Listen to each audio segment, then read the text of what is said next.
But speaking about ICE and celebrities, former CNN host Don Lemon, he was arrested and charged on Friday after entering a Minnesota church and filming anti-ICE protesters as they disrupted a service. He and several others, including another journalist, were charged with conspiracy against religious freedom at a place of worship and injuring and intimidating and interfering with the exercise of the right of religious freedom at a place of worship.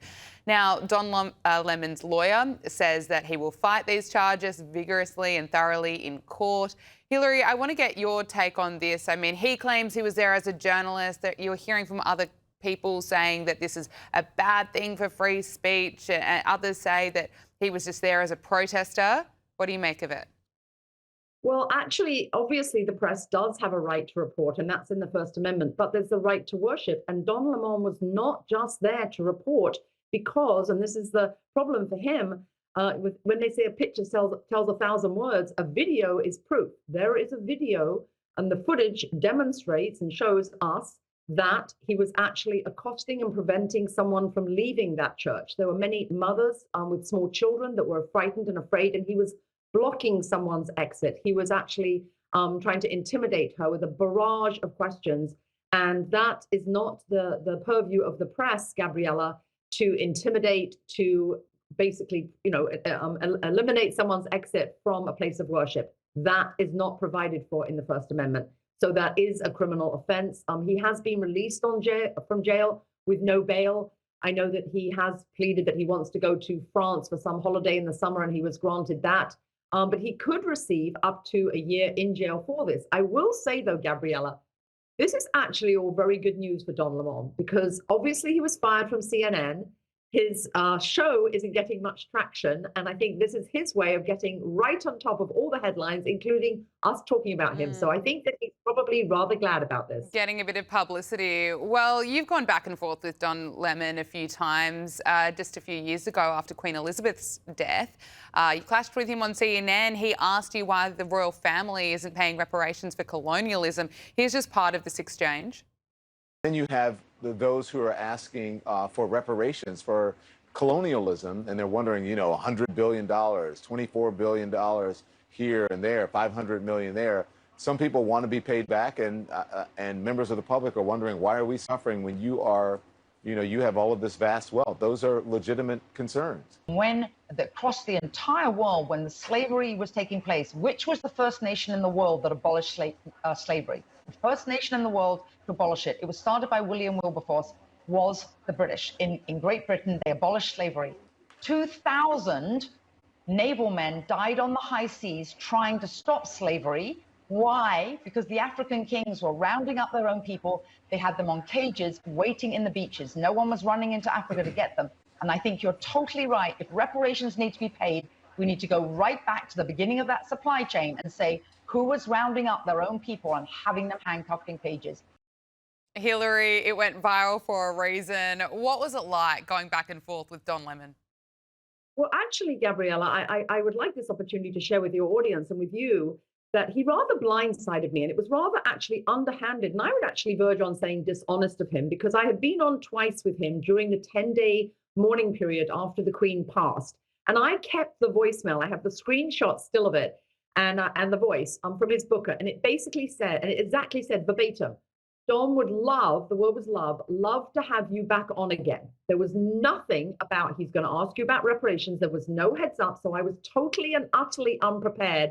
If you saw, I sort of tripped over my words there and skipped a couple things because I was just blindsided by it. So I do know that he is, underhanded at the way he goes about things. And certainly when I was distraught over the Queen's passing and after the 10-day mourning period of being on air with every network every single day and up late, I was exhausted. It was 10:30 at night, and I was surprised I was able to pull up those facts because of things I'd read. If I hadn't been an avid reader, I wouldn't have known those facts and been able to answer. It's very sneaky, isn't it? I mean, if you want to have a debate about it, at least be honest about why he's inviting you on the program. Unbelievable. You wouldn't do that to me. I No, know you I wouldn't. wouldn't. And we could have a proper debate, right? And make it more interesting and better for everyone who's listening. Let's talk about California. YouTuber Nick Shirley, who helped uncover billions of dollars of fraud in Minnesota, is now turning his attention to Gavin Newsom's California as allegations of ghost daycare centres emerge. Now, the fraud scandal is likely to be even bigger than Minnesota, so it's going to be interesting to watch this unfold.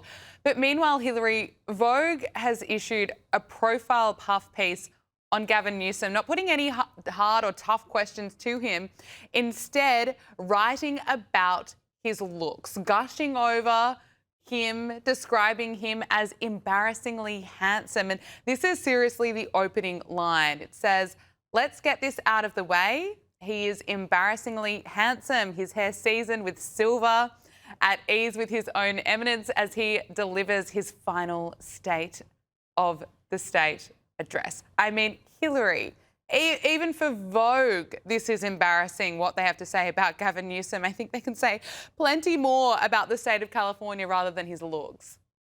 Absolutely. And you know what, Gabriella, really bothers me too as a woman. I don't know if you feel like this or women on our audience feel like this. I don't think there's many men that read Vogue. So this is written by a woman. And lots of these women, particularly on the left, are always about women's rights and feminism and everything. And now women are demonstrating that they're absolutely that shallow. The author, the report, in quotes, reporter, is that shallow that that's what she's focused on, instead of the terrible amount of people, for the first time in California history, leaving California, the price of everything there, that people are leaving the state, the new tax law, which is going to come into effect, driving billionaires away. Instead of anything substantive, she's focused on his looks. This makes women look shallow, and it actually undermines everything that these same women on the left always want and feminists want, which is to be taken seriously. So they've actually undermined their own position. Absolutely. And then last but not least, I think Nick Shirley really, that's really the future of journalism. How come none of the major networks have done this? What Nick Shirley has done, in fact, obviously lots of these scenes in Minnesota and all this being whipped up in Minnesota by Governor Walz, that was because obviously all of this corruption that Nick Shirley uncovered, found out. And I will say he's going to uncover a lot more in California, and you're going to see some sparks flying there too, Gabriella. Oh, yeah, we'll be watching it. And I commend Nick Shirley for his brilliant work. It's so simple, really, just going to daycare centres in question in Minnesota. It'd be really interesting to see what he finds in California.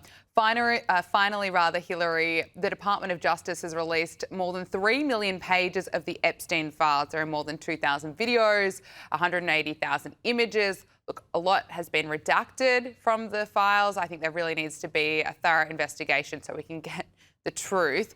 The release of these files, though, very damaging for the royal family. More photographs of Andrew Mountbatten Windsor has been released, raising more questions about how much he knew. Hilary, what are your thoughts? How damaging is this for the royal family? Are they, of course, in damage control at the moment?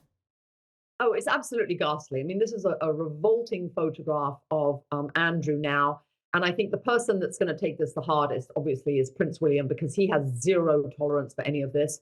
Thank goodness, at least finally, King Charles did remove his titles and has ousted him from Royal Lodge. But I do think this, I will say, I think that this is disgusting from Fergie also, when she actually was talking about her daughter, Eugenie, with her in quote, shagging weekend.